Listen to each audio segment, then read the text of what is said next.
मेरा नाम आलेख है। मैं अपनी पत्नी पर भरोसा नहीं करता था क्योंकि मेरी शादी ज़्यादा उम्र में हुई थी और एक ऐसी लड़की के साथ हुई थी जिसकी पहले से ही शादी टूट चुकी थी।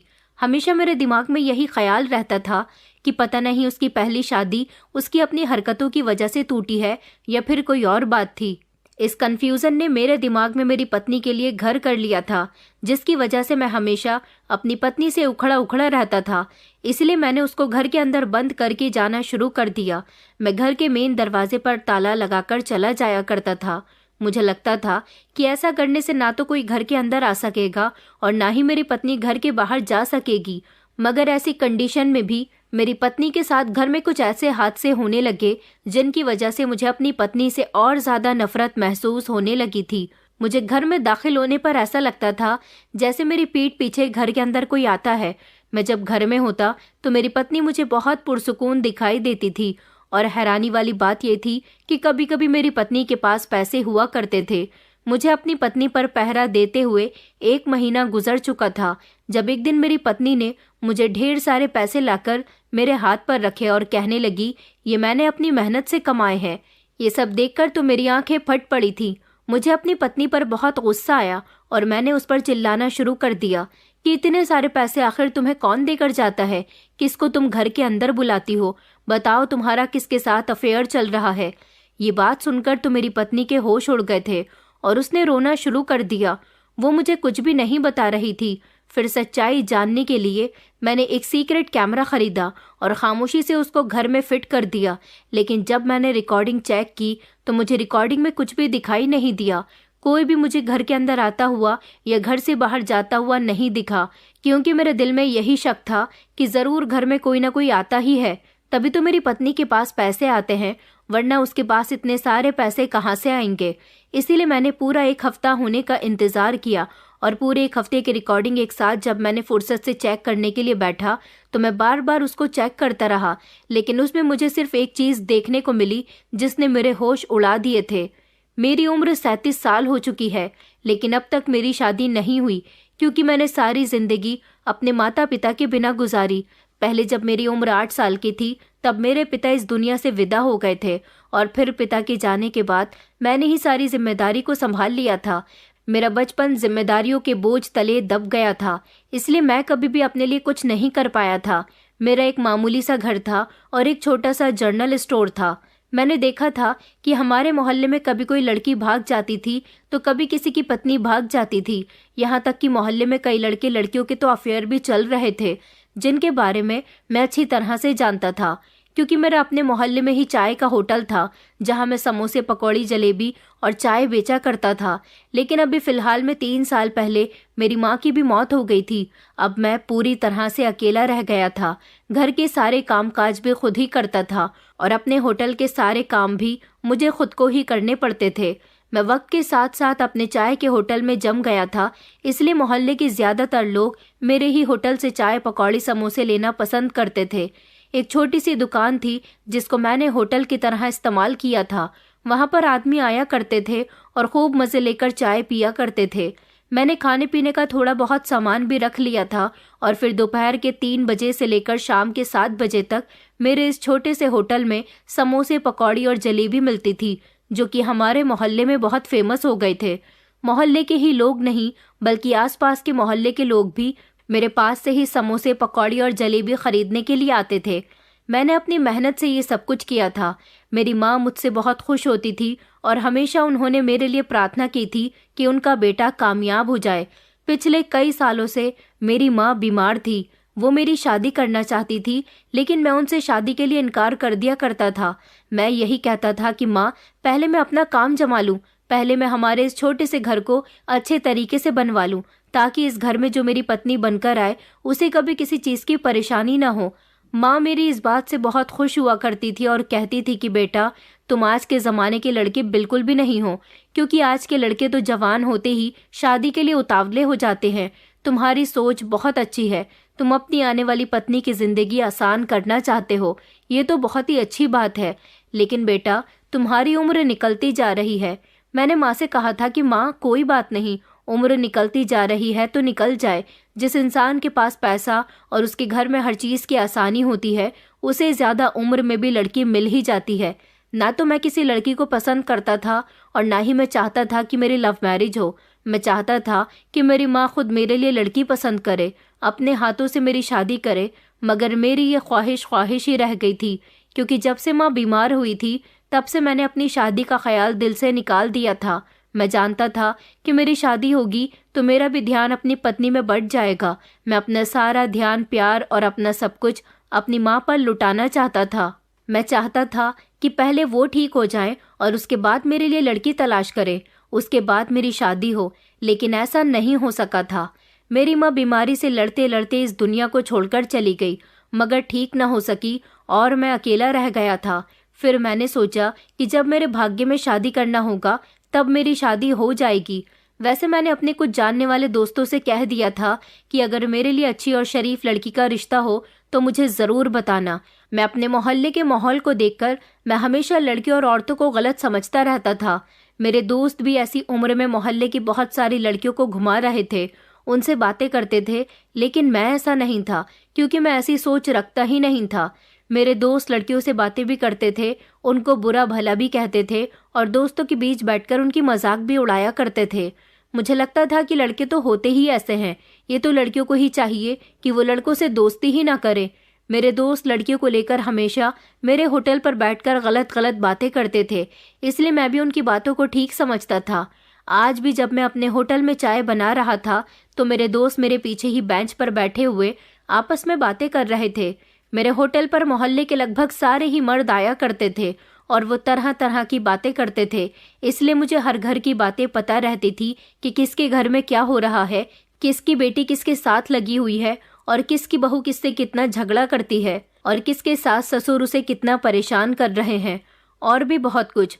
मेरे एक दोस्त दिनेश ने उसके साथ बैठे मेरे बाकी के दोस्तों को बताया कि अरे तुम्हें पता है, पीछे वाले मोहल्ले में गुप्ता जी रहते हैं ना, उनके बेटे की पत्नी भाग गई, उसकी शादी पिछले साल ही तो हुई थी।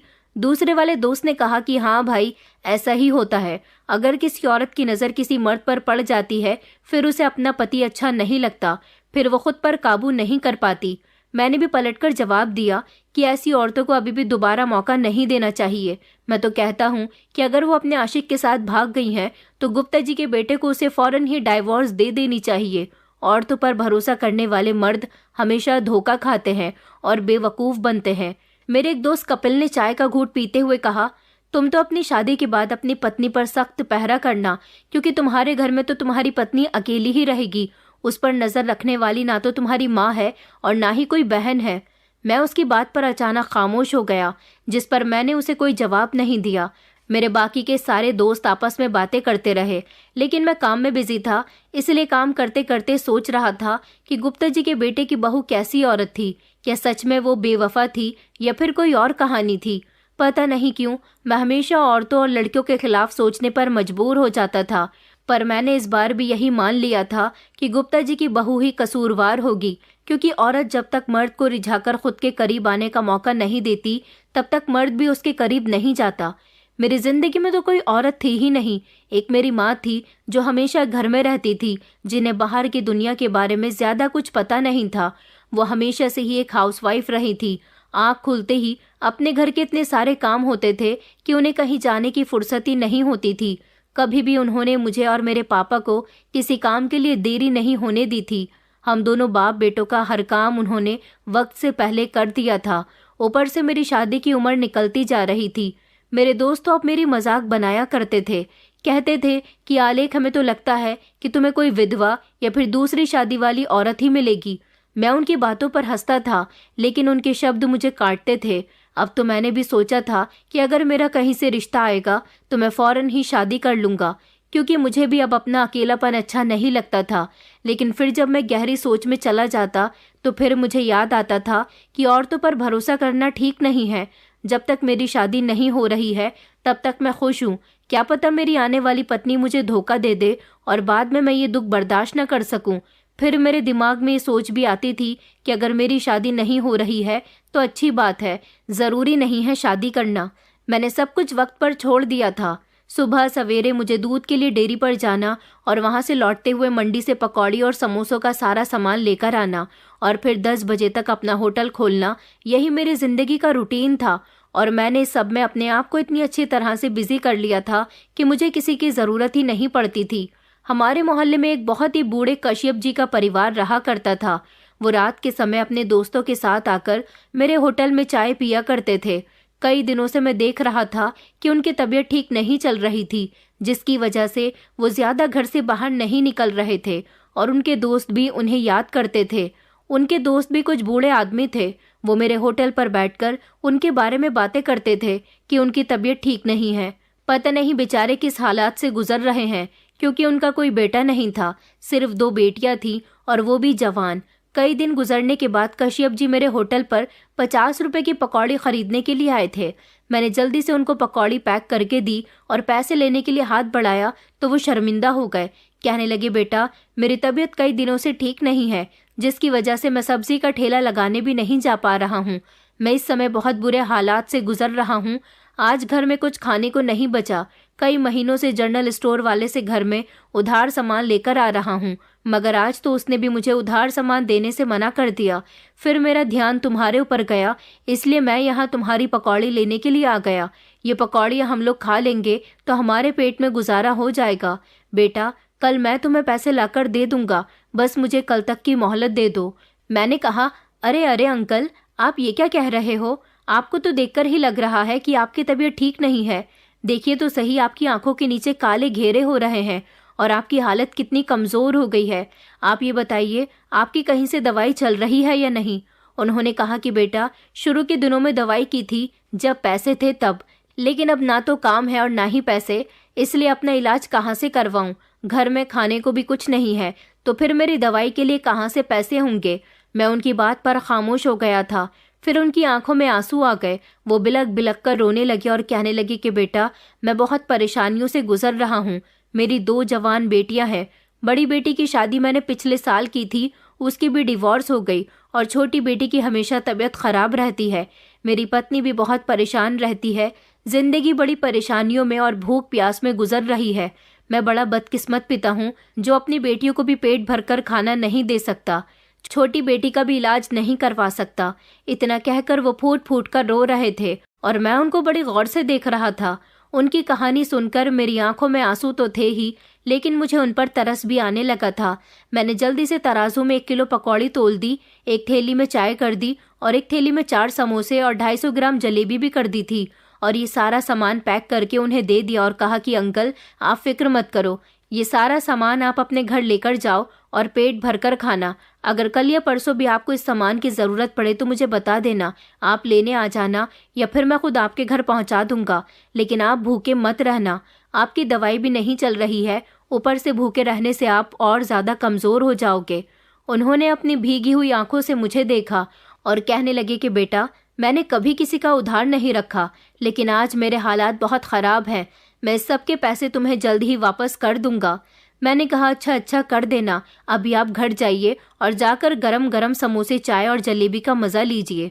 उनकी तबीयत मुझे अभी भी ख़राब लग रही थी। चेहरा पीला पड़ा हुआ था और कपड़े गंदे हो रहे थे। मैंने ये सब भूलना चाहा, लेकिन जिंदगी ने मुझे ये सब याद करने पर मजबूर कर दिया। अगले दिन जब मैं अपना होटल खोल रहा था तब अचानक मेरा मोबाइल बजने लगा। मोबाइल पर किसी नए नंबर से कॉल आई थी। मैंने जैसे ही रिसीव की तो दूसरी तरफ से कोई लड़की बोल रही थी जो बहुत घबराई हुई थी और उसकी आवाज़ से लग रहा था कि जैसे वो रो रही है। उसने कहा कि आप आलेख जी है ना? मैंने कहा कि जी। वो कहने लगी कि मैं कश्यप जी की बेटी बोल रही हूँ, मेरे पापा की तबीयत बहुत ख़राब है, आप प्लीज़ हमारे घर आ जाइए, उनको डॉक्टर के ले जाने वाला कोई भी नहीं है। वो लड़की रोते हुए ये सब कुछ कह रही थी तो मैं फ़ौरन ही अपने होटल को इसी हालत में छोड़कर उल्टे पैरों कश्यप जी के घर चला गया था। मैं वहां पहुंचा तो उनके घर का दरवाज़ा आधा खुला हुआ था और रोने की आवाज़ आ रही थी। मैंने बेचैनी से दरवाज़ा खोला और अंदर दाखिल हुआ। घर के अंदर एक दीवान पर कश्यप अंकल लेटे हुए थे।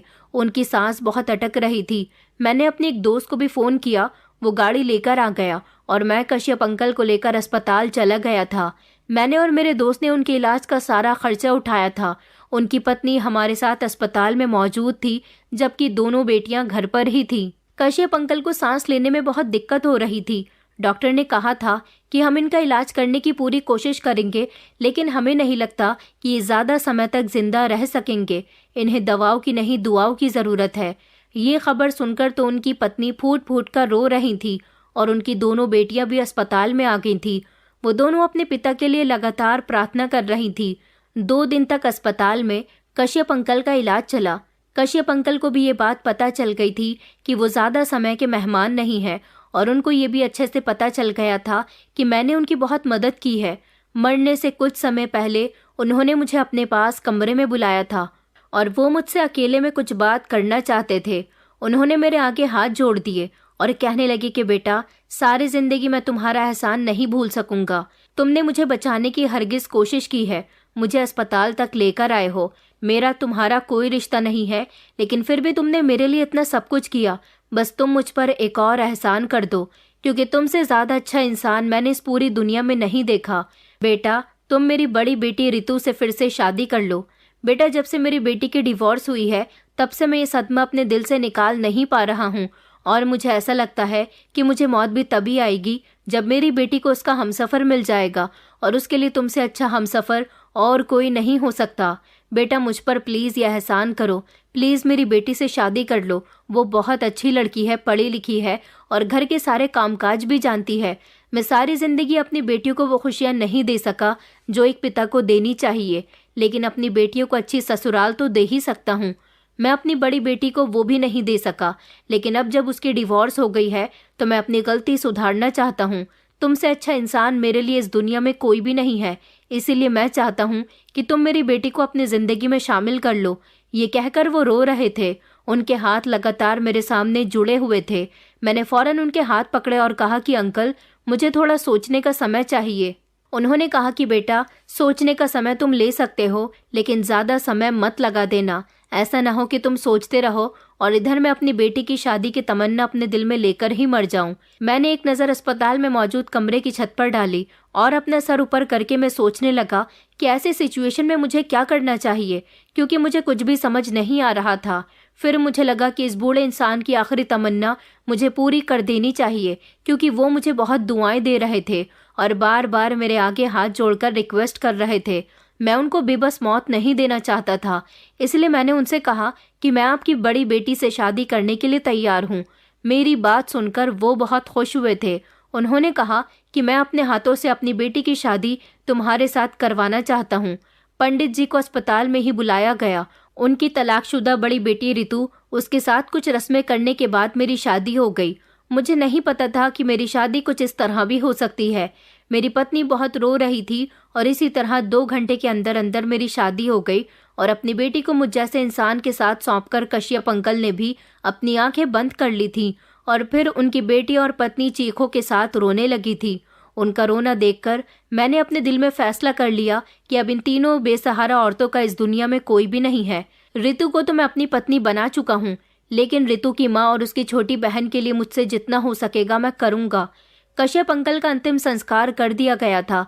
एक तरफ उनकी बेटी, जिसकी शादी मेरे साथ हो चुकी थी, उसे अपनी शादी की खुशी से ज्यादा अपने पिता के मरने का गम था। मैंने उनके घर में राशन भरवा दिया था। मैं जानता था कि उनके पास अब कोई दूसरा सहारा नहीं है। अपने घर पर कुछ दिन मेरी पत्नी रही और फिर उसके बाद उसकी माँ उसे हमारे घर छोड़ गई थी। मेरे दोस्तों को जब ये सब कुछ पता चला तो उन्होंने भी मुझे बधाइयाँ दी, लेकिन उनके शब्दों में छुपे हुए ताने मेरे दिल को चीर गए थे, क्योंकि मेरे सारे दोस्त मुझसे पूछ रहे थे कि तुम्हारी पत्नी कैसी है। मैंने उनको बताया कि वो बहुत अच्छी है, दिखने में सुंदर है, मासूम है और भोली भाली है। उसी समय मेरे एक दोस्त ने तो मेरे कान में धीरे से कहा कि अगर तुम्हारी पत्नी इतनी अच्छी होती तो उसका पहला पति उसे डिवोर्स क्यों देता। ध्यान रखना, वो लड़की उम्र में तुमसे काफ़ी छोटी है। ऐसा ना हो कि तुम अपने होटल में बिजी रहो और वो तुमसे भी अच्छे किसी दूसरे मर्द के साथ शादी करके तुम्हें छोड़कर चली जाए। उसके कहे हुए शब्द मेरे दिमाग में घूमने लगे थे। मैंने बात को टालने की कोशिश की, मगर मेरे अंदर कहीं ना कहीं शक का एक बीज बो चुका था। मेरी पत्नी पहली बार मेरे घर में आई थी और ये उसके साथ मेरी पहली मुलाकात और पहली रात थी। जब मैं अपने कमरे में दाखिल हुआ तो वो सिंपल से कपड़ों में एक तरफ नज़र झुकाकर बैठी हुई थी। वो सच में बहुत सुंदर थी, मगर जैसे ही मैंने उसकी तरफ देखा तो मेरे दिल में ख्याल तूफान की तरह आया था कि कि इसकी पहले भी शादी हो चुकी है और ये उस इंसान के साथ पूरे 1 साल तक रही है। मैं सब कुछ इग्नोर करके उसके बराबर में जाकर बैठ गया था। मैंने उससे बात करने की कोशिश की और शुरुआत में सबसे पहले यही कहा कि तुम्हारे पहले पति से तुम्हारी डाइवोर्स क्यों हुई थी। शायद मेरी बात की शुरुआत उसे बहुत अजीब लगी थी। उसने फौरन ही पलटकर मुझे देखा। उसकी आंखों में हैरानी थी। उसने कहा, आप ये कैसा सवाल कर रहे हो? मैंने सख्त शब्दों में कहा, क्यों नहीं करूं? देखो, मेरे लिए लड़कियों पर भरोसा करना इतना आसान नहीं है। मुझे सच जानना है कि आखिर तुम्हारे पहले पति ने तुम्हें डिवोर्स क्यों दी थी। वो पहले तो खामोश रही, फिर कहने लगी कि वो शराब के नशे में घर आते थे तो मुझे बुरी तरह से मारते पीटते थे। मैंने इस बारे में कभी अपने मायके वालों को नहीं बताया था, लेकिन मेरा पति शराब पीकर हर रोज मुझे मारता था, मेरे साथ गलत सलूक करता था। मेरा शरीर बुरी तरह से जख्मी हो गया था। एक दिन जब मैं अपने मायके आई हुई थी तो मेरी माँ ने मेरे शरीर पर पड़े उन जख्मों को देख लिया था और फिर उन्होंने मुझसे सख्ती से सवाल किया कि ये सब तुम्हारे साथ क्या हुआ है। फिर हार कर मैंने अपनी माँ को सब कुछ बता दिया था, क्योंकि मैं भी अपने पति के ऐसे बर्ताव से बहुत तंग आ चुकी थी। मेरे माता पिता को ये बर्दाश्त नहीं हुआ कि उनकी बेटी को वो इंसान दरिंदों की तरह मारता है। वो अपनी बेटी को दोबारा उस दरिंदे के हवाले नहीं करना चाहते थे और ना ही उसके घर दोबारा भेजना चाहते थे। इसलिए मेरे पापा ने फैसला किया कि वो कभी भी मुझे अब उस घर में नहीं भेजेंगे जहाँ मेरे साथ बदसलूकी की जाती है। उन्होंने वापस मुझे कभी मेरे ससुराल नहीं जाने दिया और मेरे पति ने गुस्से में आकर मुझे डाइवोर्स दे दी। मैंने उसकी बात सुनकर गहरी सांस ली, लेकिन मेरे अंदर की उलझन अभी भी खत्म नहीं हो रही थी। मैंने कहा, फिर भी तुमने अपनी जिंदगी का पूरा 1 साल उसके साथ गुजारा है, इसलिए मैं तुम पर भरोसा नहीं कर सकता। ये शादी सिर्फ मैंने तुम्हारे पिता की ख्वाहिश पूरी करने के लिए की है, इससे ज्यादा कुछ भी नहीं। ये कहकर मैंने उस पर अपना हक जताया, जैसे मैं खुद को ये यकीन दिलाना चाहता था कि वो सच में अब सिर्फ मेरी है। वो सारी रात खामोश रही, मगर मैंने महसूस किया कि उसकी आंखों में आंसू थे। मेरी बातों ने उसका दिल तोड़ दिया था। अगली सुबह जब मैं नींद से जागा तो रितु किचन में नाश्ता बना रही थी। उसके चेहरे पर वो खुशी नहीं थी जो शादी के अगले दिन हर नई नवेली दुल्हन के चेहरे पर होती है। उसने नाश्ता मेरे सामने कर दिया था और खुद एक तरफ बैठ गई थी। मैंने उससे नहीं कहा कि तुम भी मेरे साथ बैठकर नाश्ता करो। वो अभी भी रो रही थी, शायद मेरे ऐसे बर्ताव से। इसी तरह दिन गुजरते गए और मेरे दोस्तों की बातें अभी भी मेरे दिलो दिमाग में शक किए हुई थी और यही शक मेरे और मेरी पत्नी के बीच में एक दीवार बनकर खड़ा था। मैं जब काम पर जाने लगा तो मेरे दिल में एक अजीब सा डर जाग उठा था। ऐसा ना हो कि मैं अपने काम में बिजी हूँ और ये घर में किसी से बात करे। अगर कोई इसे बहकाने की कोशिश करे तो शायद ये मुझे छोड़कर चली जाएगी। बस इसी डर से मैं सावधान हो गया था।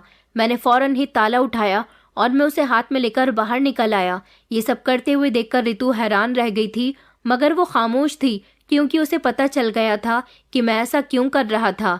शायद इसी डर से कि वो किसी दिन गुप्ता जी के बेटे की पत्नी की तरह मुझे छोड़कर न भाग जाए। धीरे धीरे मेरी शादी को 2 महीने गुजर चुके थे और अब रितु पहले जैसी न रही थी। अब वो बहुत कम बात करती थी। पहले वो मेरी पसंद का खाना बनाने की कोशिश करती थी, मेरा इंतजार किया करती थी, लेकिन अब वो सिर्फ खामोश थी। एक दिन जब मैं घर लौटा, वॉश बेसिन पर हाथ धोने के लिए गया तो मैंने देखा कि वहां पर लाल रंग पड़ा हुआ था, जिसे देखकर मैं हैरान रह गया था। ये लाल रंग था या फिर कोई और चीज थी। मैंने फौरन ही रितु को आवाज लगाई और कहा कि ये क्या है। वो उसे देखते ही घबरा गई और उसने फौरन हाथ बढ़ाकर वॉश बेसिन की टंकी खोल दी, जिसकी वजह से वो लाल कलर बह गया था। मैंने कहा, ये सब आखिर क्या है? उसने कहा कि कुछ नहीं। मेरी बात को अधूरा ही छोड़कर वो अपने काम में बिजी हो गई थी। मैंने सोचा कि शायद ये उसकी कोई खराब लिपस्टिक होगी। कुछ दिन और इसी तरह से गुजर गए। फिर एक दिन मैं अचानक छत पर चला गया। जब मैंने छत पर छोटे छोटे ब्रश रखे हुए देखे थे, जैसे कि उनको धूप में सुखाने के लिए रखा गया हो, मैं उनको अपने हाथ में लेने ही जा रहा था। इतनी ही देर में मेरी पत्नी आ गई और उसने मुझे रोक दिया। उसने जमीन पर बैठकर सारे ब्रश अपने हाथ में ले लिए और कहने लगी कि ये पड़ोस के एक बच्चे के हैं, वो मुझे दे गया था। मैंने कहा, अच्छा, लेकिन फिर मेरे दिमाग में आया कि बच्चा भी घर में कैसे आ सकता है जब मैं घर में बाहर से ताला लगाकर जाता हूँ। मेरे दिल में शक पैदा हो रहा था कि मेरी पत्नी मुझसे कुछ न कुछ तो छुपा रही है। एक दिन जब मैं घर में दाखिल हुआ तो मैंने देखा कि मेरी पत्नी बहुत खुश थी और उसके हाथ में ढेर सारे पैसे थे। वो धीरे धीरे मेरे करीब आई और उसने मुझे वो पैसे दिए। मैंने कहा कि पैसे तुम्हारे पास कहाँ से आए? वो कहने लगी कि दरअसल ये पैसा मेरी मेहनत की कमाई है, आप इनको अपने पास रखेंगे तो मुझे बहुत खुशी मिलेगी। उसकी बात सुनकर मुझे बहुत गुस्सा आया। मैं उस पर जोर से चिल्लाया, क्योंकि जिस दिन से मेरी उसके साथ शादी हुई थी मैंने उसे एक पल का भी सुकून नहीं दिया था। मैं उसके साथ गुस्से में ही बात किया करता था, चिल्लाकर बात किया करता था, उस पर शक करता था, उसे घर में ताले में बंद करके जाता था। तो फिर ये पैसे उसके पास कहाँ से आए थे? कौन उसे ये पैसे देकर गया था? मैंने कहा, बताओ, आखिर तुमने बंद घर में ऐसी भी कौन सी कमाई कर ली है? तुम्हें पैसे किसने दिए हैं? खड़ी हुई दीवारों ने, या फिर इस घर के सामान ने, या फिर जमीन ने? बताओ मुझे। मेरी पत्नी अभी कुछ कहने ही वाली थी कि मैंने उसके मुंह पर जोरदार थप्पड़ मार दिया और कहा कि बेवकूफ किसी और को बनाना। बताओ, आखिर तुम घर में क्या कर रही हो? उसने कहा, मैं जो कुछ भी कर रही हूँ मगर गलत नहीं कर रही हूँ। मैंने कहा, तो फिर घर में कौन आता है? ये पैसे तुम्हारे पास कहाँ से आए? वो बिल्कुल खामोश खड़ी हुई थी। मैंने उसकी कलाई पकड़कर पीछे की तरफ मोड़ दी। वो जोर से चीख पड़ी।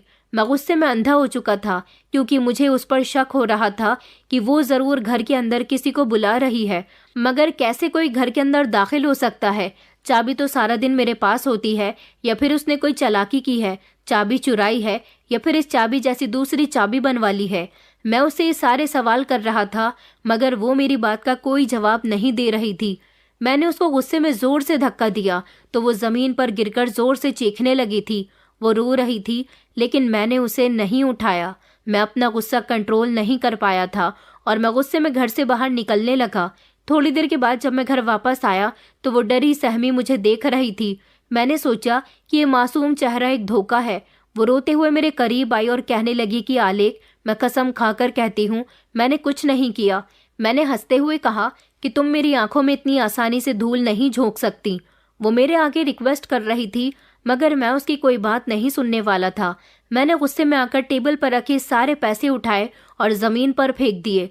वो सारे पैसे समेटने की कोशिश कर रही थी और कह रही थी कि ये पैसे मेरी मेहनत की कमाई है, आपको मेरी बात पर यकीन करना होगा।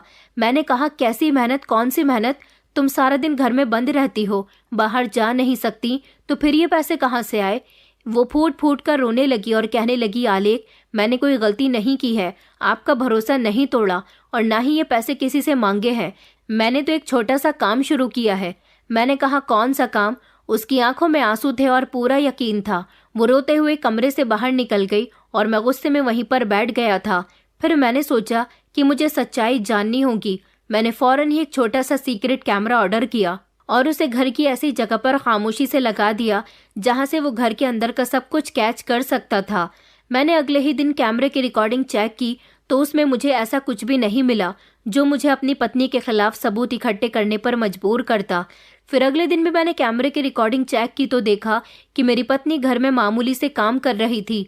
लेकिन फिर मैंने पूरे एक हफ्ते की रिकॉर्डिंग चेक की तो देखा कि मेरी पत्नी तो कुछ ऐसा कर रही थी जिसे देखकर मेरी आंखें फटी की फटी रह गई थी। मैंने बार बार वीडियो को रीप्ले करके देखा, फिर भी मुझे यकीन नहीं हुआ तो बार बार वीडियो को देखा। मैंने देखा था कि मेरी पत्नी बहुत सारे कलर कैनवस ब्रश लेकर बैठी हुई थी और बहुत ही सुंदर सी पेंटिंग्स बना रही थी।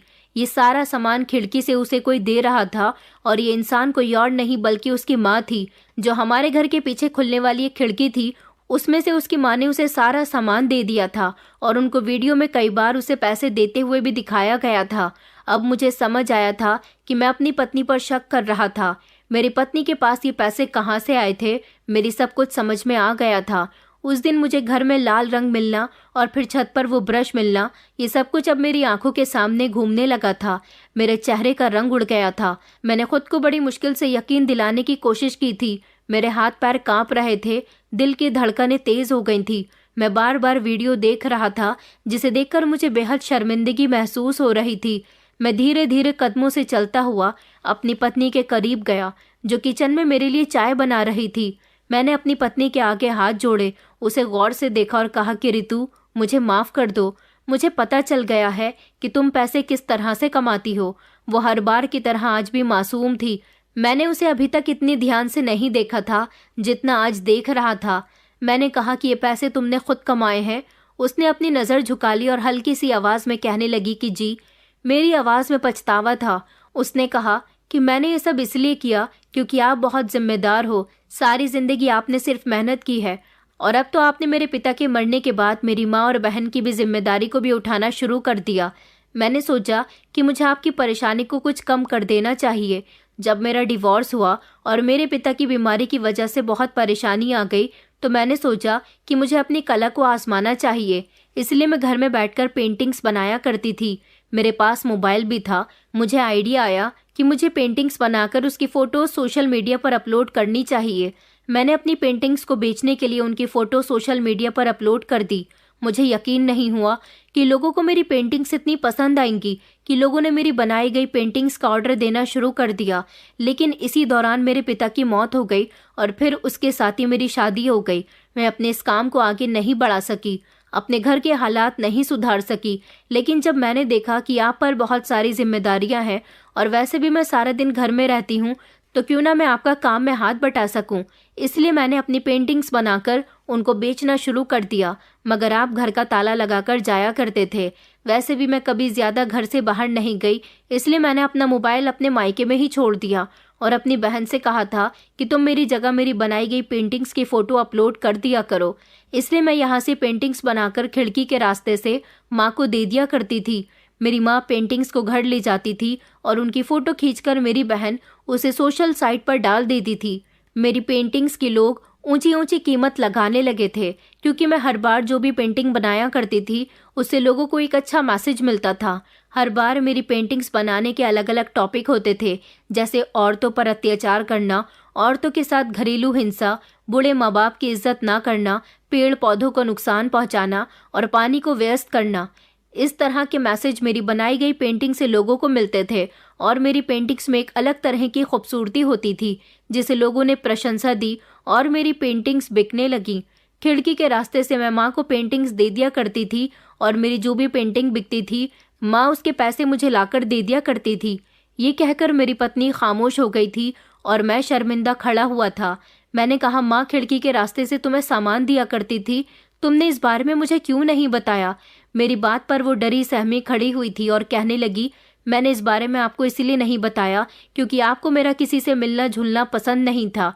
आप नहीं चाहते थे कि हमारे घर में कोई आए और मैं किसी के घर में जाऊं। अपनी पत्नी की बात सुनकर मुझे बेहद अफसोस हो रहा था क्योंकि मैंने उसके दिल में अपने लिए इतना डर बिठा दिया था कि वो जो भी काम करती थी उसे डर डर कर किया करती थी। अपने ही घर में उसे डर कर रहना पड़ता था। आज मुझे अपने ऊपर बहुत गुस्सा आ रहा था। उसके पिता ने इतने भरोसे और विश्वास के साथ अपनी बेटी का हाथ मेरे हाथ में दिया था ताकि मैं सारी जिंदगी उनकी बेटी को खुश रखूंगा और उनकी बेटी मेरे घर में सही सलामत रहेगी, क्योंकि इससे पहले उनकी बेटी की जिस घर में शादी हुई थी वहां उस पर अत्याचार किए जाते थे। लेकिन जो मैंने रितु के साथ किया वो भी किसी अत्याचार से कम नहीं था। मैं अपने ही नज़रों में शर्मिंदा होकर रह गया था। मैं खुद को मर्द कहलाता था, लेकिन मैंने मर्द होते हुए भी अपनी पत्नी का दिल जीतने की कोशिश नहीं की कि वो मेरी पत्नी है जिसके साथ मेरी शादी हो चुकी थी। उसको मैंने हमेशा डांटा, धुतकारा और उसको बुरा भला ही कहा, मगर मुझे नहीं पता था कि मेरी पत्नी तो बहुत अच्छी है। मैं फौरन ही दरवाजे पर गया और मैंने दरवाजे पर लटका हुआ ताला उठाकर दरवाजे के पार फेंक दिया। ऐसा करते हुए मुझे मेरी पत्नी हैरान होकर देख रही थी। मैंने उससे माफ़ी मांगी और कहा कि मुझे माफ़ कर दो। मुझे लगता था कि हर औरत गलत होती है, मगर ये मेरी गलत फहमी थी। हम मर्द ही तो औरतों को घर से भागने पर या हमें छोड़कर जाने पर मजबूर कर देते हैं। अगर हर आदमी अपनी पत्नी को खुश रखने की कोशिश करे और उसे कभी कोई तकलीफ न पहुंचाए, तो फिर कोई भी पत्नी अपने पति को छोड़कर जाना क्यों चाहेगी। यही वजह है कि आज हमारे समाज में 50% ऐसे केस देखे जाते हैं जहां औरतें अपने पति से तंग आकर उन्हें छोड़कर चली जाती हैं, मगर मर्द अपनी हालत पर गौर नहीं करता कि उसने अपनी पत्नी को कैद में रखा है, उसके साथ गलत व्यवहार करता है। अगर मर्द चाहे तो अपनी पत्नी को ऐसी जिंदगी दे सकता है जिस पर पत्नी कभी भी उसको छोड़कर जाने के बारे में सोच भी नहीं सकती। मैं अपने आप पर आज बहुत शर्मिंदा था। मैंने अपनी पत्नी से अपने किए की माफ़ी मांग ली थी। मेरी पत्नी बहुत अच्छी थी, उसने मुझे फौरन ही माफ़ कर दिया था। उसने कहा था कि मैंने हमेशा ही अपने अच्छे भाग्य की प्रार्थना की है और मैं अभी भी यही प्रार्थना करती हूँ कि ऊपर वाला मुझे आपके साथ हमेशा खुश रखे। मैं आपसे वादा करती हूँ कि मैं आपको छोड़कर कभी नहीं जाऊँगी। मैंने पहली बार अपनी पत्नी के चेहरे पर सुकून देखा था। वो सुकून देखा था जो मैंने उसके चेहरे पर शादी की पहली रात देखा था, लेकिन फिर उसके बाद कभी न देख सका था। मैं अपनी पत्नी के साथ खुश रहने लगा था और अब उससे मैंने वादा किया था कि कभी भी तुम्हें मुझसे डर कर रहने की ज़रूरत नहीं है। मैं हमेशा तुम्हारे साथ हूँ। अगले दिन जब मैं अपने होटल पर था तो मेरे दोस्त आए और कहने लगे कि तुम हमें आजकल दिखाई नहीं दे रहे हो। ऐसा लगता है कि तुम्हारी पत्नी ने तुम्हें अपने पल्लू से बांध लिया है। ये कहकर वो हंस रहे थे। मुझे उनके कहे हुए शब्दों पर गुस्सा आ गया। आज वक्त आ गया था कि मैं उनको जवाब दूं।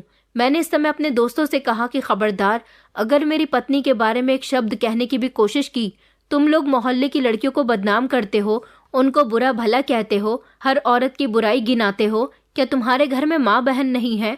हम किसी की माँ बहन को बुरा कह रहे हैं तो कोई हमारी माँ बहन को भी बुरा कहता होगा। ये तुम लोग क्यों नहीं सोचते? और मैं तुमको बता देता हूँ कि हर औरत एक जैसी नहीं होती। हमें औरत की इज्जत करनी चाहिए और मैं अपनी पत्नी की बहुत इज्जत करने लगा हूँ। मेरी पत्नी एक शरीफ औरत है जो मेरे साथ मेरी हर परेशानी में डटकर खड़ी हुई है। मेरे शब्द सुनकर मेरे दोस्तों ने गुस्से का घूंट पी लिया था। वो समझ गए थे कि मैं अब उनकी बातों के खिलाफ बोलने लगा हूँ, इसलिए अब वो मेरी पत्नी के खिलाफ कोई भी शब्द नहीं कह सकते थे। हर मर्द अपनी माँ बहन और पत्नी की इज्जत खुद करवा सकता है, इसलिए अपने दोस्तों के साथ या रिश्तेदारों के साथ मिलकर अपनी पत्नी, माँ या बहन को बुरा भला ना कहें। हमेशा उनकी इज्जत करें, उनको मान सम्मान दें और उनसे इज्जत से बात करें ताकि वो आपको अपना सहारा समझे, ना कि आपसे डरना शुरू कर दें। दोस्तों, उम्मीद करती हूँ आपको हमारी कहानी पसंद आई होगी। कहानी पसंद आई है तो वीडियो को लाइक करें, चैनल पर नए हैं तो चैनल को सब्सक्राइब करें और हाँ, नोटिफिकेशन बेल को ज़रूर दबाएं ताकि अगली अपडेट सबसे पहले आपको मिले।